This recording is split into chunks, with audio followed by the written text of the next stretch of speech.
and that alone. And yet here, the Lord Jesus Christ says, strive to enter in at the strait gate. A strait gate is an exceptionally narrow gate. It's not just a kind of 2'6", 3-foot gate, as opposed to something much wider that would admit a cart. It's a very narrow gate. It's actually a strait gate, was something that the farmers used in New Testament times, mainly so that smaller animals could get through into an enclosure which they didn't want the larger animals and the cattle to get into. So there would be an exceptionally narrow aperture or opening for them. And yet the Lord uses this. Strive to enter in at the strait gate. The Greek word is stenos. We have it in the English language. Well, at least the doctors use it, medical Greek, and it's stenosis, narrowing of something. But it's a strait gate. Well, that's an old-fashioned word too, the English word strait. It's still just about in use with dire straits and in geography, the Strait of Gibraltar, the Strait of Hormuz, and so on, various different narrow passages of water. So we still use the word. It's thought to come from Old English strict, something very confined and pressured and narrow. That's the origin of the word strict. This is the straight, strict, narrow gate. And you've got to labor to get through it. It's not easy. You've got to get rid of all your baggage and part with things in order to squeeze through. So why the apparent contradiction? Why is salvation by grace alone, and yet at the same time there is evidently a certain amount of difficulty? Well, the reason is that the difficulty is on our side. Christ has done all. That's the message of the gospel.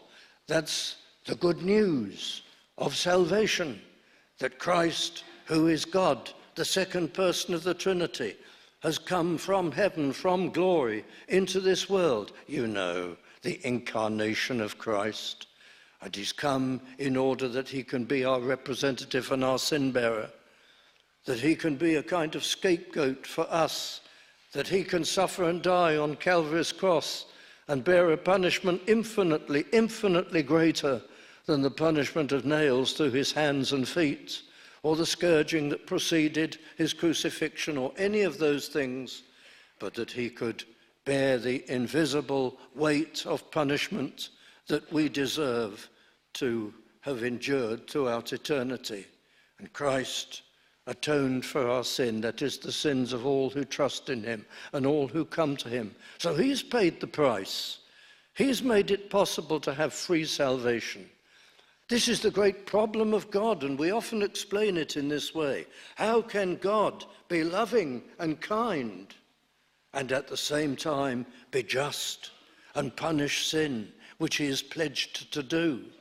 How can God express his love and save souls and forgive us sin and join us to himself? We're alienated from him, and at the same time maintain his hostility to sin, his opposition to it, and punish it and judge it. And the only way the problem may be solved, and it's the genius of God, is that God has come himself in the person of Christ, and he has taken that punishment and suffered as we ought to suffer if we trust in him and go to him. So salvation is by trusting in him alone, and yet there are difficulties. So let's quickly consider what these can be. There are difficulties, and it's hard to come through the gate into an experience of salvation, to be converted and to have new life because of us, because of our attitude to these things.